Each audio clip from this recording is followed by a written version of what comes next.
Christmas, 1990. This gray brick has outlived the Game Boy Advance and 2 iPods. Suck it. Beef donuts are great. Jelly-filled are my favorite. Nothing beats a jelly-filled donut. You want some of my homemade muffins? Yeah! Ooh, they got chocolate chips too! Huh, I figured you must be hungry, so I baked you some cookies.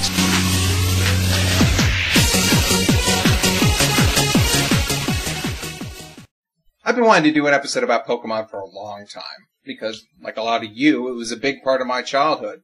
But I didn't know exactly who to feature. The problem is that most characters fall into 2 groups. Those that appear in huge arcs within the series, so the audience is already familiar with them, or flavors of the week. Those that introduce new Pokemon or concepts about training, and then after that are rarely seen again. I could do an episode about Officer Jenny and Nurse Joy, but the only joke there is that each Joy and Jenny is actually one member of a huge family where everyone looks and acts the same. That and Brock sang a song about them on the Pokemon album. Yeah, I still have it. I mean, yeah, I picked it up for like $5 about a decade and a half ago. It's not like I've listened to it or anything, so don't judge me, alright? God! Yeah, I have the CD, so what? I mean, so what? Why should anything so easy ever be so hard to do? I could do an episode where I bitch about how the original 150 Pokemon were way better than the new ones. Yeah, that would be original and creative. As much as the new Pokemon are. Oh! Todd? Nah, screw Todd. I wasted $60+ on that guy. Long story short, I decided to feature Porygon, because even though all Pokemon are unique and special in their own ways, except for Halo, Porygon stands out for a number of reasons in and outside the game. For example, the game's motto is "Gotta catch 'em all." Lies!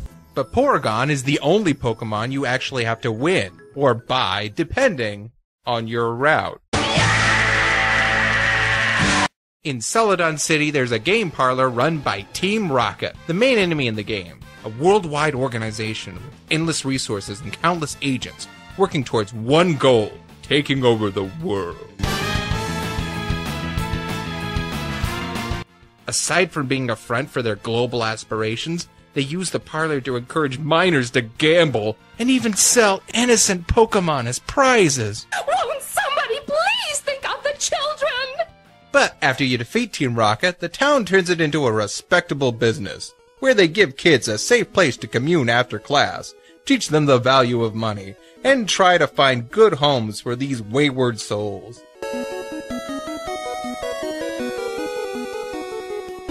You can get a couple of rare Pokemon here, including Dratini or Slifer, but the grand prize is the one and only Porygon. It costs a redunculous amount in any version, and the exchange rate between money and game tokens is ass. So you're not going to have enough money to buy it right away. So you'll either spend a lot of time and money on the slots, or you'll do what I used to do. Get bored and move on. If you're patient, you can save up enough money and convert those to coins and just buy a Porygon. I'm not going to sit around and mash buttons all day. We got more important things. It's a Chansey! It's a Chansey! Shut up! Shut up! It's a shut up! So what's so special about Porygon other than this is the only place you can find him? Well, frankly, he's got a really cool backstory. Porygon is the first man-made Pokemon ever. Fine, Porygon is the first man-made Pokemon ever that didn't evolve, desecrating the dead. Ash, did you know you could create a ghost Pokemon by digging up bodies at your local cemetery, pissing on them, and then burying them upside down? Porygon was actually created in virtual reality and transferred into our world using the same teleportation technology used to trade Pokemon over long distances. For some reason, trainers are only allowed 6 Pokemon, and any extra ones are sent... You know what? It's just a construct of the series to tie back to the games. You know you can carry more than 6 baseball-sized objects. The point is that you can use the internet to transfer Pokemon, and Porygon is the first modern man-made Pokemon. Okay, yes, there are Pokemon that are considered the byproducts of man-made industries and pollution. Grimers and Mucks were first discovered in contaminated rivers near factories. Magnemites were first found in power stations, and Voltorbs actually camouflaged themselves as Pokeballs. So, as dumb as an ice cream Pokemon sounds, there is a precedent that shows a clear connection between human development and Pokemon adaptation. By the way, have I made it clear that I haven't been following Pokemon since, I don't know, what generation was Trico in? And I have no idea who any of these people are. God, what's wrong with his face? Guys, are you seeing this? What the hell's wrong with his face? But getting back to my point, Porygon was actually created by science. It was actually designed without the need to eat or breathe because it was going to be used for space exploration. Without a doubt, it is the first. Yeah, okay, fine. There is Mewtwo, a powerful psychic Pokemon created by Team Rocket.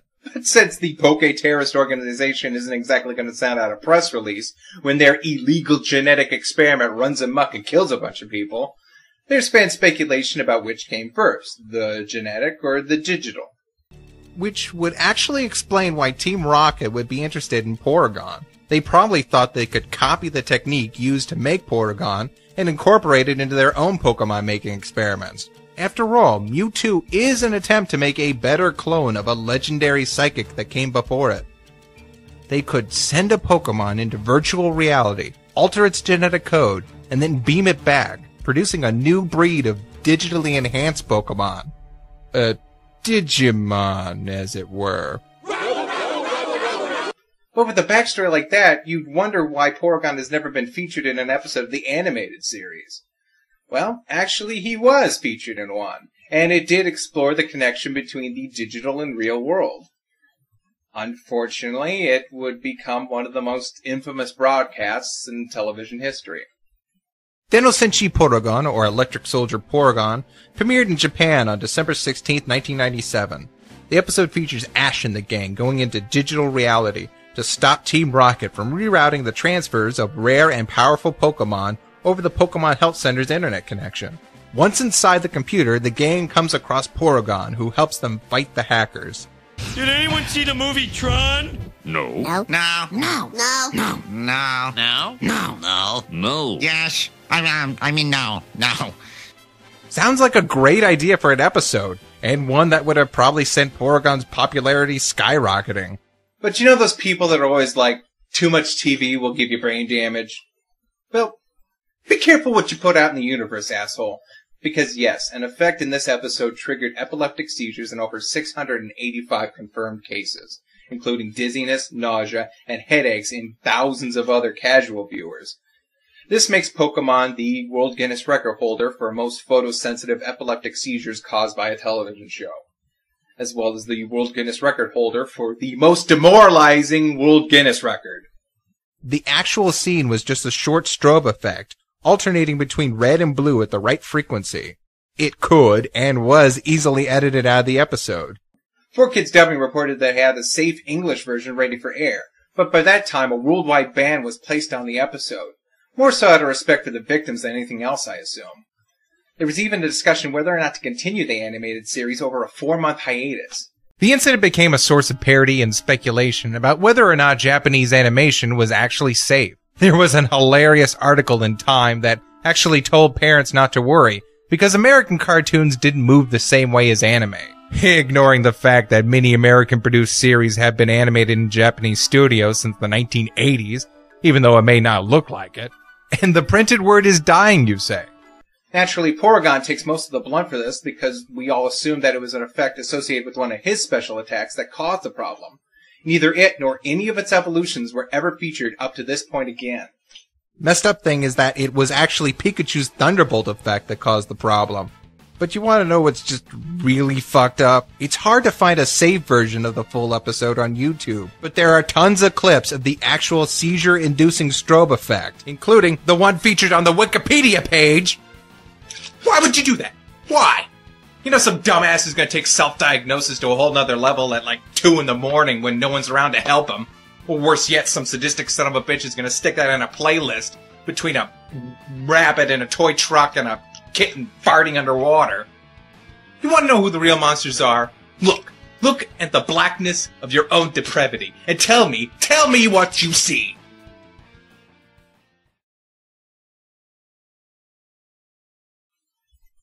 Oh, you're back. What'd you get? Me? I got a middle-aged housewife telling G-rated jokes for Kraft cheese. I don't know what that says about me. Not too fluffy. Anyway, we've established that Porygon is infamous as well as famous. So, is he worth all the hype? Well, not really. To me, at least. In the original game, his signature move is Conversion, which turns Porygon's type from normal to whatever type he's battling. Which means it gains a level of immunity from special attacks that Pokemon would most likely produce. And what better way to depict immunity by showing poison not working on a poison type? Sounds like a really great move, except that physical attacks like Tackle or Bite will still do the same damage, and Porygon's evolutions aren't much better. In Silver and Gold, Conversion 2 was introduced, along with Porygon's evolved form. Conversion 2 will change Porygon's type into one that is immune to the type of attack that it last received. But again, physical attacks will do the same amount of damage, so we're kinda back to square one.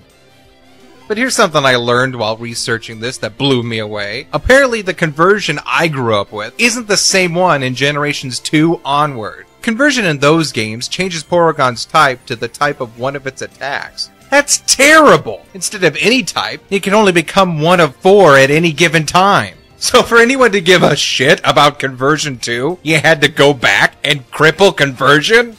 I used to be with it, but then they changed what it was. Now what I'm with isn't it, and what's it seems weird and scary to me. It'll happen to you. No, that's not to say that Porygon couldn't be a great battler. In fact, he can learn all sorts of great moves. I'm just saying that his signatures are just a bunch of stat buffs that you can easily get around. And most people I talked to had a killer team by the time they could double back and buy Porygon. I will say I like how Porygon's evolutions reflect trends in gaming. First you had the Polygons of the early 90s, which then evolved into smooth modeling. And then you have Porygon Z, which is apparently an unofficial hack of Porygon 2, which kind of reflects the current trends of mods and emulators and other ways players tinker with the programs of some of their favorite games. To not so wholesome effects. Gee, I didn't know Blastoise could use Fire Spin. By the way, apparently this thing is made out of a radiated meteorite.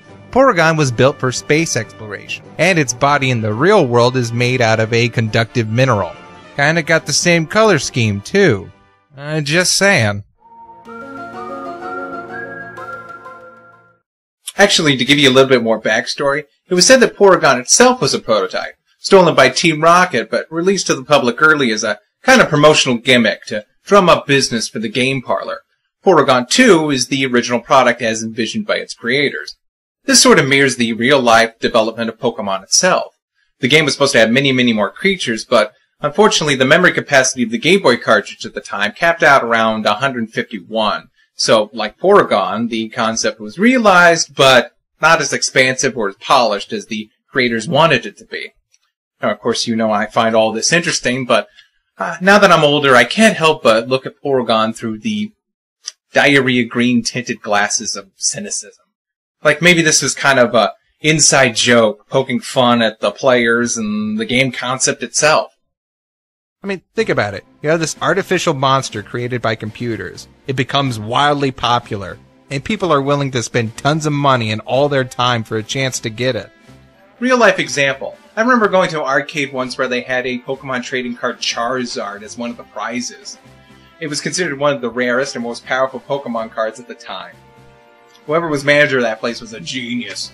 But I'm not bashing on it, because when you get down to it, Porygon isn't just a Pokemon. It is Pokemon. The creator of Pokemon, Billy Johnson, said the game was based on his childhood, spent collecting fighting insects. And can you see the parallel between trying to recreate the natural pastime through artificial means, or forming real emotional connections with abstract concepts? And since then, both have been modified, adapted, hacked, duplicated, loved, and hated. And they're only as worth as much value as we choose to give them. which is why I went for this little pop art motif here. But there's just a couple things I still don't get about Porygon. For example, if he's a digital Pokemon, then why isn't his type electric?